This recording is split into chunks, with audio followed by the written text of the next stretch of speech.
voy a introducir algunas notas relevantes sobre el jabalí, su monitorización y cuál es su situación a nivel europeo y luego a nivel nacional. Y luego ya me centraré en las actividades relacionadas con lo que ha sido el seguimiento de las poblaciones de jabalí por parte del grupo operativo.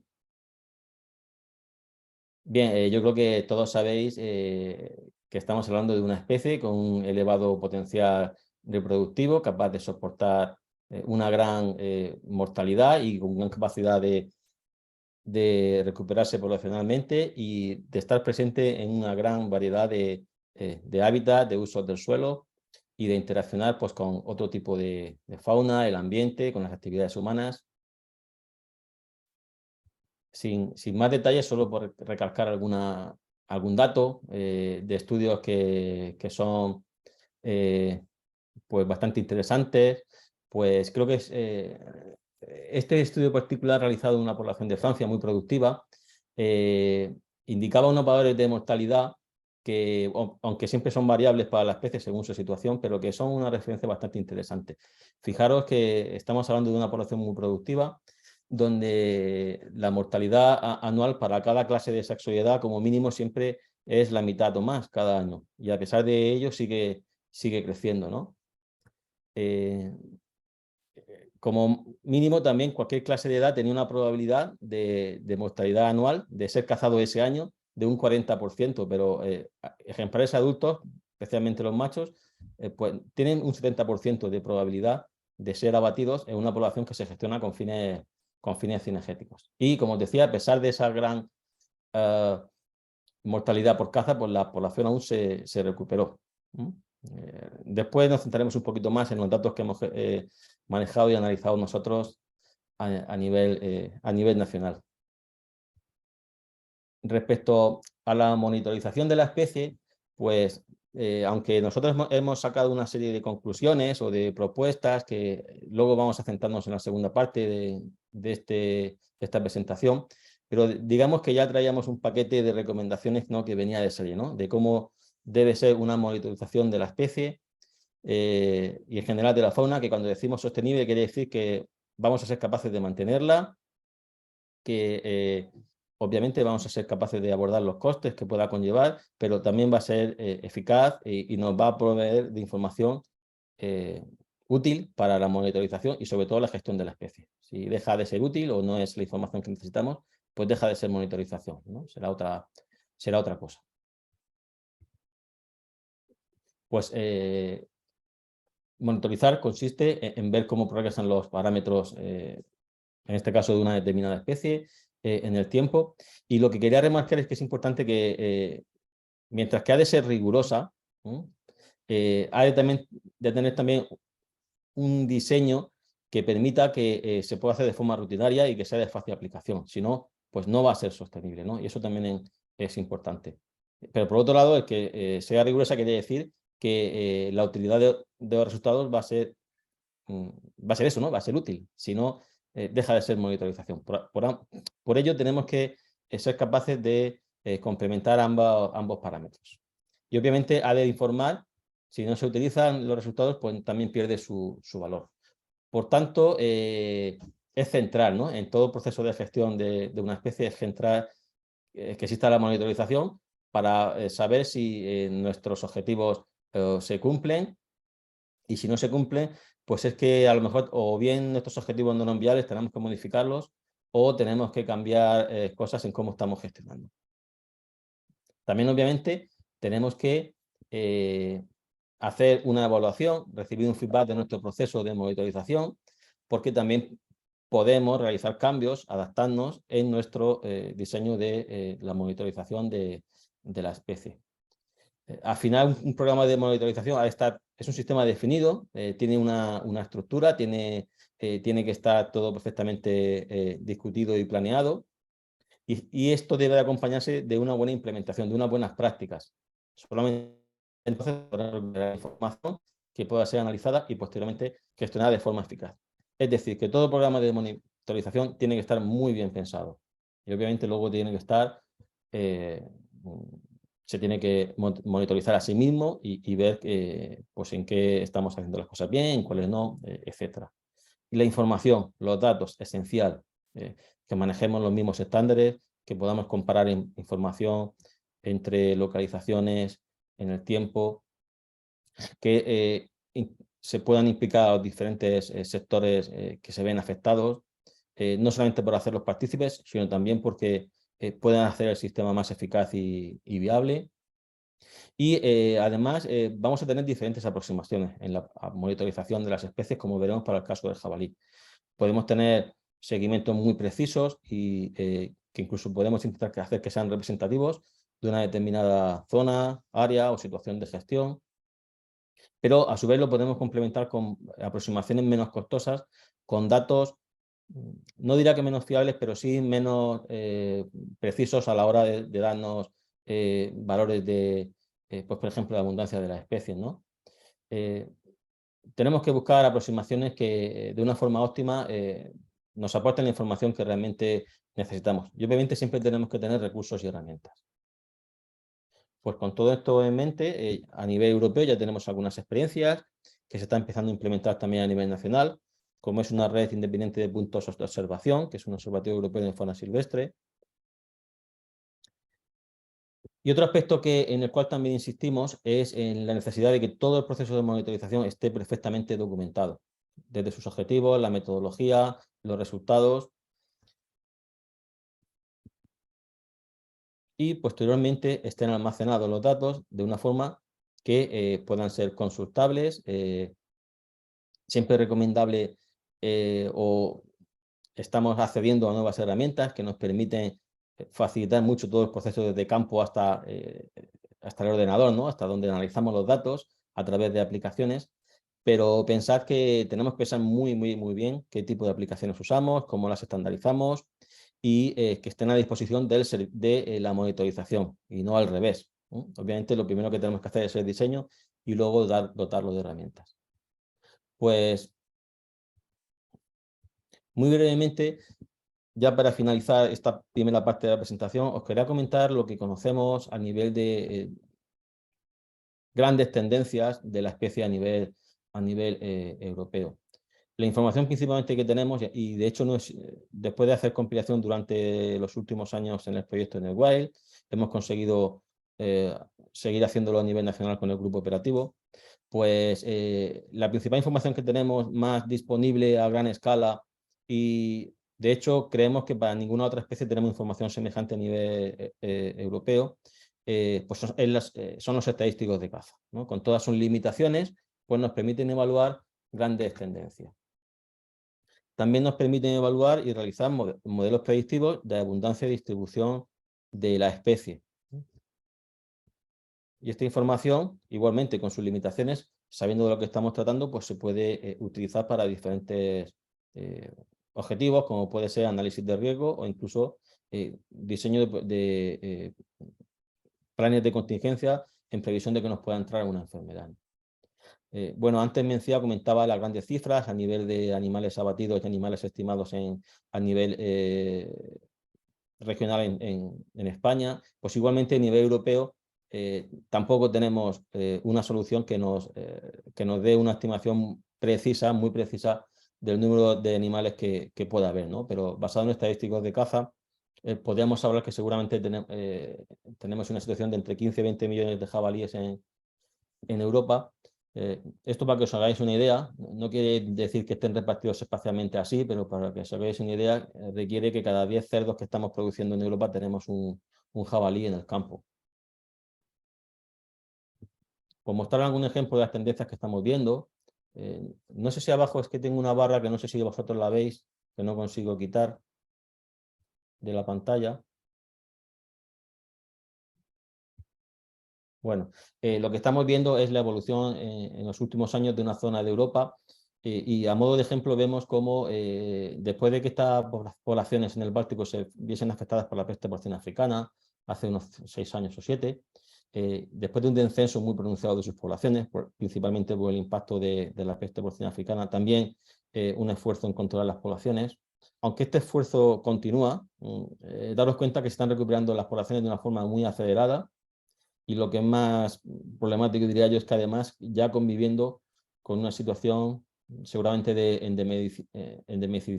es endémica de la peste porcina africana. Tenemos también mapeos a nivel europeo de cómo solapa la abundancia de la especie con la abundancia de la producción porcina, tanto en número como de cabezas como en número de explotaciones. Sin embargo, son todavía mapeos un poco precisos porque curiosamente tenemos menos información disponible y usable, no digamos que no que no esté, pero que pueda ser usable para la distribución de las especies de ganado en Europa que en este caso para el jabalí, con el cual las estadísticas de caza pues, nos están ayudando bastante. De manera que son todavía mapas muy poco precisos y que además no atienden a las diferentes formas de producir que tenemos el porcino y que da lugar a diferentes interfaces, ¿no? Con el cerdo, muy diferentes. Esto lo pudimos hablar un poquito más en detalle en el curso del otro día. Centrándonos en el escenario español, pues aquí tenemos una actualización de las bolsas de caza nacionales. Siguen la misma tendencia que tenemos a nivel europeo, todavía crecientes con algún diente normal, que digamos se debe a diferentes circunstancias, desde variaciones que pueda haber en el esfuerzo de caza, pero también a condicionantes ambientales que afectan a la dinámica poblacional de la especie, ¿no? Pero la tendencia sigue siendo creciente, a pesar de que el último valor que tenemos para esta temporada parece que hay un decrecimiento en la bolsa de caza. Bueno, aún así ha de actualizarse con información de alguna comunidad autónoma y puede ser simplemente un diente que aparece en la curva más que una tendencia, aunque bueno, habrá que seguir su evolución en el tiempo. De todas formas, veremos después que preveemos que este punto de inflexión pueda llegar a no mucho tardar. Y a nivel nacional manejamos toda la red de cotos gracias a la colaboración de las comunidades autónomas y los estadísticos de caza asociados. Aprovecho para agradeceros a los que estáis aquí y también a los que no estáis, pues vuestra colaboración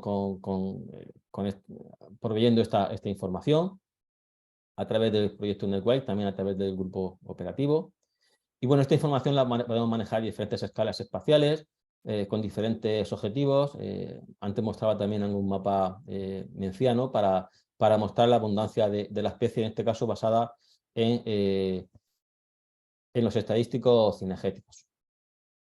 Además, nosotros, pues, esta información la manejamos a diferentes escalas espaciales. Como os comentaba, el punto de origen son datos a nivel de coto, pero los cotos también tienen superficies muy, muy variables. O si agregamos datos a nivel de municipio, pues podemos tener una visualización que no es muy real, al otorgar, por ejemplo, a un municipio un único valor. Entonces, estamos comenzando a trabajar con subunidades más pequeñas, en las cuales incorporamos la abundancia que hay de jabalí local. Y esto además nos permite también trabajar con datos que son puntuales, como por ejemplo la localización de las granjas de porcino. Y al menos para hacer análisis y visualizar, pues tenéis una herramienta que pensemos que es una aproximación a la realidad bastante práctica. Bueno, aquí tenemos algunos mapas que antes ya se han mostrado de zonas de riego en cuanto a solapamiento espacial. Otra cuestión sería ver cómo es la producción porcina en cada local. Solapamiento espacial entre el ganado porcino y la abundancia de jabalí, ¿no? Y esto lo podemos hacer también pues, para diferentes tipos de producción porcina o, por ejemplo, usando información sobre los niveles de bioseguridad que uno puede otorgar a cada tipo de producción porcina. Por ejemplo, este mapa solapa el riesgo en cuanto a nivel de bioseguridad en ganaderías porcinas respecto a la abundancia de jabalí. Vemos cómo cambia respecto al mapa anterior, ¿no? Pues toda esta información que se recaba es muy, muy relevante y es necesaria para poder hacer este tipo de mapeos y hacer análisis de riesgo que son muy útiles para las administraciones. Centrándonos ya en las actividades del grupo operativo, de hecho, mucho de lo que ya mostraba anteriormente ya se deriva de estas actividades. Pues la primera de ellas ha sido continuar la recolección de estos datos, principalmente estadísticos cinegéticos, también variables ambientales en toda España. Y no me centro más en ello porque es un poco lo que os he contado ya antes, ¿no? Centrándome en otros puntos, pues lo primero que hacíamos era mapear las abundancias como una base para luego poder zonificar y hacer algunos análisis de la dinámica poblacional de la especie, al menos a nivel provincial, ¿no? A nivel de grandes escalas geográficas. De manera que esa información que os mostraba antes la podemos representar de diferente manera para tener pues sí, esa visualización que en este caso nos está informando, a modo de ejemplo, del número de animales que se abaten por superficie de hábitat adecuado, ¿no? Existen unas capas de uso del suelo que se consideran hábitat adecuado para la especie. Obviamente cada tipo de hábitat y en cada región, en cada localización geográfica, va a tener una determinada, digamos, adecuación para el jabalí, pero esto nos permite hacer el relativo, al menos con fines comparativos, la abundancia de la especie respecto a la superficie que más o menos es habitada por la especie, donde habitualmente se realizan también actividades cinegéticas, aunque sabemos que prácticamente no existe una cuadrícula de, no sé si decirlo, de 5 por 5 kilómetros, quizá más pequeña en España, donde no se encuentre o no se pueda encontrar el jabalí. Bien, además de muestrear, de mapear, pues también queríamos, para tener herramientas que nos ayuden a desarrollar programas de monitorización con esa aproximación más intensiva que os decía, de conocer muy bien densidades en zonas concretas, con mayor esfuerzo, aunque sea una aproximación que no puedes utilizar en todo el área de distribución de la especie, pues trabajamos en poner a punto un protocolo de densidad y adoptarlo a las circunstancias de nuestro país, ¿no? Entonces, para ello, en primer lugar, pues trabajando con protocolos que ya estaban publicados y adaptándolos, hemos ofertado un protocolo que está disponible en nuestra página web y que continuamente lo mostramos y pues, a las administraciones, a los sectores con los cuales colaboramos. Es un protocolo basado en fototrampeo. Algunos de los que estéis aquí seguramente pues estáis colaborando con nosotros en este sentido. También, como método complementario que siempre recomendamos aplicar, es el recolectar estadísticos de caza con la mayor calidad posible, mayor calidad en el sentido de poder recoger con precisión en eventos de caza colectiva la superficie que se abate realmente y con qué esfuerzo y posteriormente con qué resultados, ¿no? Tanto en cuanto a animales visualizados como animales que se abaten, ¿no? Lo que pudimos ver, de hecho, en un ejemplo que creo que voy a mostrar más adelante, aquí no lo tengo, es que realmente cuando se formaba bien al personal o a los cazadores que participaban en esta toma de datos, obteníamos resultados muy similares, tanto con fototrampeo como con estas estimas en caza colectiva. Bueno, además también estos protocolos que hemos puesto disponibles, pues plantean cuestiones generales sobre cómo es el diseño de los estudios, cómo se debe de plantear, cómo se debe de muestrear, de estratificar, etc. La verdad es que no podemos entrar muy en detalle hoy en ello, casi requeriría otro curso, ¿no?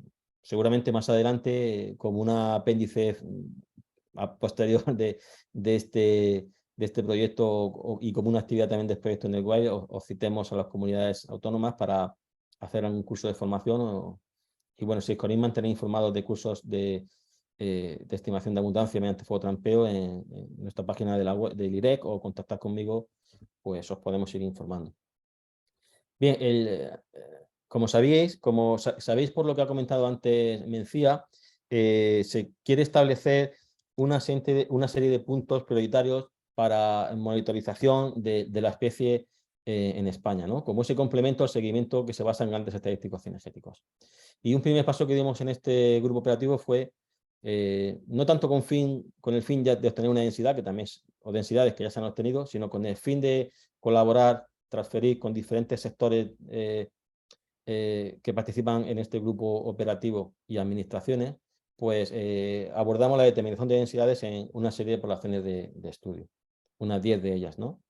Y lo más interesante es que, aunque el grupo operativo de momento acaba con esta actividad, pues como hay intención del Ministerio de continuar, de hacer más intensa y establecer nuevos puntos, pues posiblemente algunos de ellos se puedan incorporar en el futuro a esta red de seguimiento y así ya partiríamos de algunos puntos que ya tienen información previa, ¿no? Es una información que ganamos. Bien, el siguiente punto, que no sé si lo vemos porque se ve tapado ahí, es sobre la propuesta de monitorización. ¿Qué hacemos? ¿Mm? En este sentido, remarcaría 3 puntos. El primero, esta aproximación basada en el seguimiento intensivo, ¿no? Esto que os acabamos de mostrar, de que una red de puntos de monitorización, la verdad es que no tiene precio para evaluar grandes tendencias de la especie y en situaciones determinadas tener una información de contraste que sabemos que es precisa. Además, también tener esta red de puntos pues, nos puede servir para transferir metodología, por ejemplo, a los gestores, a las administraciones que puedan estar interesados en establecer sus propios observatorios de seguimiento de las poblaciones de jabalí. Incluso también suponen unos puntos de estudio donde continuamente vamos mejorando y haciendo más simples, que es de lo que se trata, y menos costosas en coste y en esfuerzo estos métodos, ¿no? También suponen ese, digamos, laboratorio de campo para ello. Obviamente esto requiere tener ciertos medios, pero se plantea como una red limitada de seguimiento muy intenso, ¿no? Obviamente no podemos monitorizar todas las poblaciones, todos los cotos, todos los espacios naturales de esta manera. Es la segunda aproximación que proponemos, es la basada en los estadísticos de caza de calidad en el sentido que os comentaba antes, ¿no? De que se describan muy bien todo tipo de eventos cinegéticos y especialmente los eventos de caza colectiva, que además se desarrollan de diferentes formas en diferentes zonas de España. Lo interesante que pudimos ver, y este es el dibujo, el gráfico que antes decía que os iba a mostrar, es que cuando comparábamos estadísticos cinegéticos sobre eventos de caza colectiva con superficie conocida, número de animales avistados por cazadores, que se convertía finalmente en una abundancia local en esa zona, cuando comparábamos con las estimas que habíamos hecho con fototrampeo, podéis ver en este gráfico que había una asociación buenísima, ¿no? De manera que lo más interesante es que además el fototrampeo en gran número de ocasiones lo habían hecho administraciones con las cuales habíamos contactado, administraciones o en algún caso alguna empresa también, que los cazadores habían generado la información por su cuenta, que nosotros simplemente la habíamos puesto en común y comparado, y habíamos visto que se calibraba muy bien esta abundancia, digamos, estándar con la estimada con los eventos cinegéticos. Por tanto, creemos que se debe insistir en intentar conseguir, obviamente paulatinamente, esto no puede ser un día para otro, estadísticos cinegéticos de la mejor calidad posible. También es interesante que esto se hizo en una serie de poblaciones donde la forma de cazar de forma colectiva al jabalí es muy variable. No nos centramos, por ejemplo, solamente en las monterías o ganchos del sur de España, sino también en diferentes tipos de batidas, de resaques, como lo llaméis en diferentes localizaciones del jabalí en toda España. Eso fue también, creo yo, que bastante interesante. De manera que nos motiva a seguir en este sentido. También se está insistiendo en esta propuesta en la importancia de la documentación y gestión de los datos, ¿no? Para que estos datos realmente estén armonizados y sean usables, ¿no? Por tanto, hay que pensar muy bien cómo se va a hacer o se debería hacer esta gestión para una especie que no entiende ni de fronteras entre países ni entre comunidades autónomas, ¿no? Y lo que es importante es que esta información esté disponible, analizada con la máxima rapidez posible, porque es así la única forma o facilita mucho que sea realmente utilizada. Como cualquier cosa, cuando no se utiliza, pues este sistema de monitorización caería en desuso. Eso es también fundamental. Respecto a la última actividad que proponíamos, que era el control zonificado a nivel regional, y con esto ya terminamos, creo que son muy interesantes los resultados que os voy a mostrar. En primer lugar, pues hemos realizado un caso estudio, haciendo un seguimiento muy preciso de abundancia poblacional en alguna población en los últimos años, y seguida con los estadísticos cinegéticos y las extracciones que se producen, ¿no?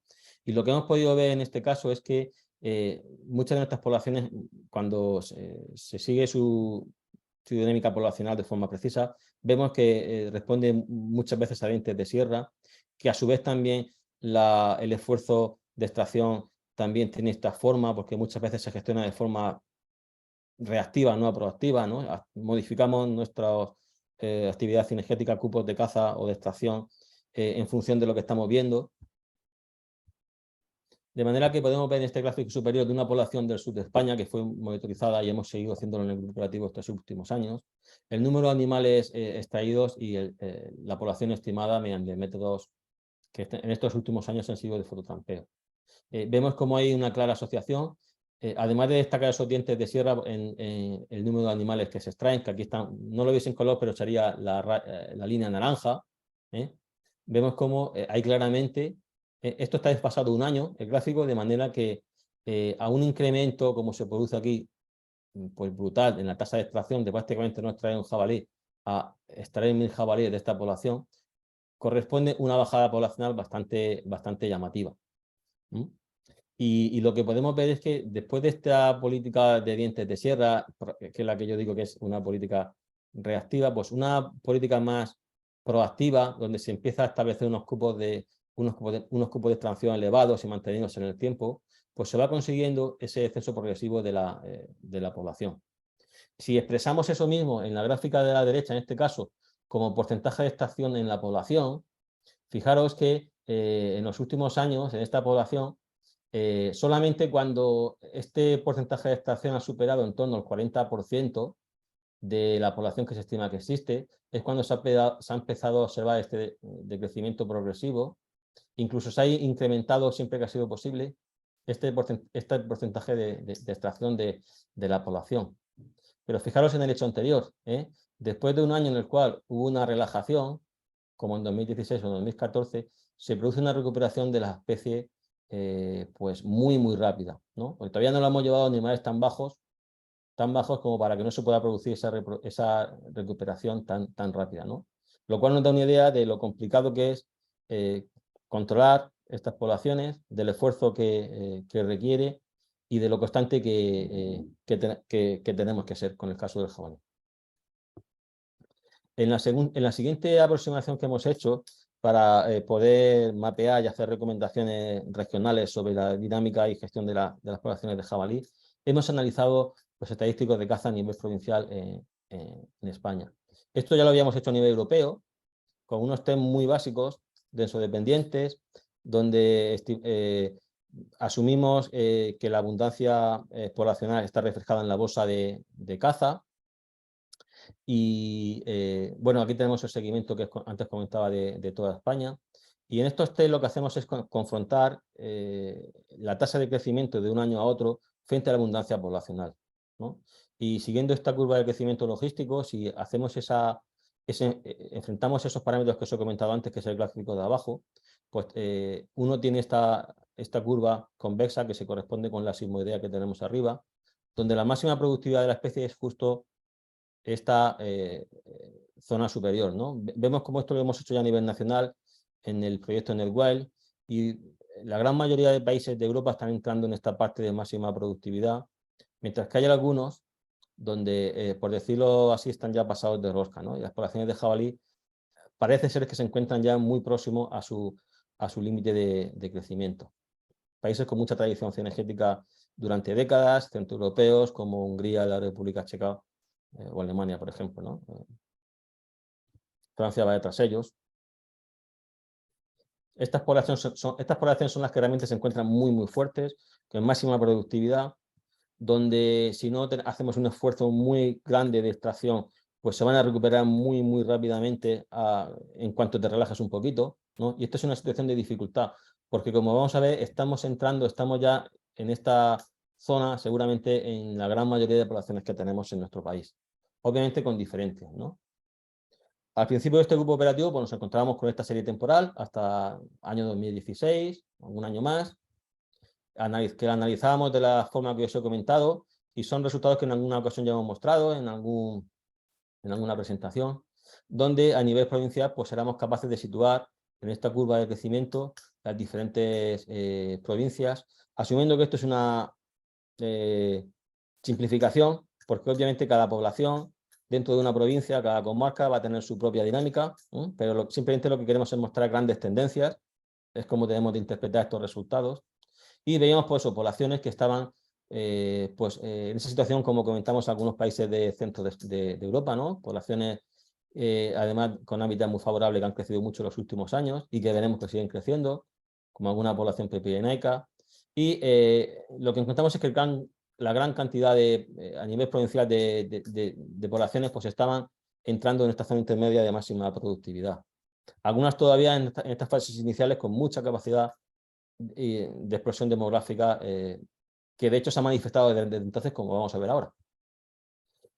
Esta curva que tenemos aquí es la que os he mostrado anteriormente, hasta el año 16. Las poblaciones, en base a las estadísticos cinegéticos, obviamente no estamos hablando de abundancia y densidad, venían creciendo al 8% anual se estaba batiendo en torno a 0,8 individuos por kilómetro cuadrado de lo que llamamos superficie favorable. Igualmente, eso considerarlo simplemente como un valor relativo, ¿no? Porque una cosa no es favorable o no, sino que hay diferentes grados de favorabilidad y va a depender siempre de cada zona. Pero con fines comparativos utilizamos la superficie favorable para la especie en cada provincia y así hacemos relativo el número de animales que se abaten a esa superficie. Y hemos repetido estas últimas semanas este mismo análisis con datos ya recientes hasta la campaña 21, donde vemos cómo la forma de la curva ya se asemeja pues, a esta parte decreciente que vemos aquí. Y de hecho contrastamos que la tasa de crecimiento ha decrecido, es decir, todavía ya hemos pasado lo que podíamos, en general, obviamente habrá que relativizar a cada comunidad, pero simplificando a nivel nacional estaremos ya sobrepasando este punto de inflexión, que es, como veis aquí, consiste en un punto de inflexión en el cual tenemos menos productividad cada vez, va descendiendo, lo podemos ver en el gráfico de arriba a la izquierda, no sé si veis mi cursor, pero mayores abundancias, que se refleja en una bolsa de caza que sigue aumentando. Estamos ahora en ese 1,13 individuos por kilómetro cuadrado de superficie favorable, promediando todas las comunidades autónomas. De manera que se ha producido un desplazamiento en general de esta situación inicial de las provincias que estaban pues, aproximándose a esa parte central de la curva, pues seguramente están entrando en una fase en la cual están más centradas en esta zona de máxima productividad. De todas formas, es muy difícil reconstruir esta parte derecha de la curva, puesto que aún se tiene muy poca información, pocos puntos de esa parte, ¿no? Esta curva podría decaer de repente, podría ser más prolongada, aunque no creo que lo sea, ¿no? De manera que realmente esta parte de aquí es muy difícil de dibujar. Lo que sí está claro es que se ha producido un desplazamiento, ¿no? Y esto es lo que pensamos que cada comunidad autónoma, cada región, no solamente a nivel regional, sino también evaluando sus datos por comarca, etcétera, incluso a nivel de coto, pues es lo que le puede poner en situación. Y por tanto, desarrollar planos de extracción de la especie que estén de acuerdo a ello. Podríamos mirar aquí algún ejemplo, ¿no? Pues por ejemplo tenemos estas provincias que eran de muy elevada densidad, de esa parte final de la curva en este primer periodo de estudio, como Girona, Huesca, Barcelona, que vemos aquí, que ahora las encontramos, si vemos en el eje de las IES, con un menor tasa de incremento, vemos, por ejemplo, Barcelona la vemos aquí, Girona la vemos aquí, pero sin embargo, si la vemos en el eje del número de jabalíes abatidos, la aproximación a su abundancia, presentan abundancias superiores. Por ejemplo, Girona estaba en torno a 3 individuos abatidos por superficie favorable y ahora está en 4,5. Lo cual también puede ser pues nos puede estar indicando también un incremento en el esfuerzo de caza. Esa doble causalidad de estos parámetros es difícil de discernir, ¿no? Si es por mayor abundancia de la especie, que puede ser, y también o por un mayor esfuerzo. Vemos situaciones, pues por ejemplo aquí vemos, ¿no? Destaca muy de repente aquí sale Valladolid con una tasa de incremento muy alta, con poca productividad, o mejor dicho, con poca extracción a nivel de número de animales por superficie adecuada. Valladolid es una de las provincias con menor superficie adecuada para el jabalí, pero posiblemente las pocas que existen, esas zonas aisladas en la llanura castellana, pues fijaros, han experimentado una tasa de crecimiento muy grande en este último periodo, seguramente porque se ha pasado de extraer unos pocos ejemplares a unos pocos más. No es que realmente las tasas de extracción sean tan elevadas como son ya en otras provincias. En definitiva, lo que os quiero decir es que esta interpretación pues tiene que ser más meticulosa y se puede hacer a nivel de cada provincia, y esas son las recomendaciones que nosotros hacemos a las administraciones, ¿no? Bueno, aquí tenemos una representación a la vez de los puntos del primer periodo, en azul, en verde, y cómo esa mancha se va desplazando, esa mancha de verde de puntos se va desplazando hacia la izquierda. No sabemos muy bien, respecto a la segunda parte de la derecha de la curva, en qué momento estamos todavía, no sabemos muy bien, pero lo que está claro es que complementar esta información de estadísticos cinegéticos con información de seguimiento de este observatorio de abundancia de jabalí, que realmente sí que nos van a dar información precisa como testigo una serie de poblaciones de cómo están evolucionando, se incrementa, se disminuye la población. Complementar ambos tipos de información realmente va a ser súper útil. Y bueno, ya simplemente para finalizar, hacer una referencia a la importancia de la gestión cinegética como herramienta de gestión y conservación de la fauna, la necesidad de que se haga con criterios técnicos y lo importante que para ello es la monitorización de la especie, a la cual esperamos que desde este grupo operativo pues hayamos contribuido, ¿no? De hecho, pensamos que bueno, hemos podido contribuir a que entre diferentes sectores que se ven implicados, todos tengamos un mayor acuerdo en cuáles son los objetivos de gestión que tiene que tener la especie, cosa que a lo mejor antes no era tan manifiesto. Estamos contribuyendo, pensamos, a coordinar y mejorar la monitorización y, por tanto, la gestión de la especie a su área de distribución. Y que, bueno, si había los déficits que podían existir en la monitorización integrada, tanto sanitaria como poblacional de la especie, pues pensamos que con estas recomendaciones podemos contribuir a solventarlos, ¿no? Y también incluir esa aproximación técnica científica a la gestión de las especies en el futuro. Por lo demás, muchas gracias de nuevo por vuestra presencia y estamos a vuestra disposición para lo que necesitéis y para el turno de preguntas de después. Y inicialmente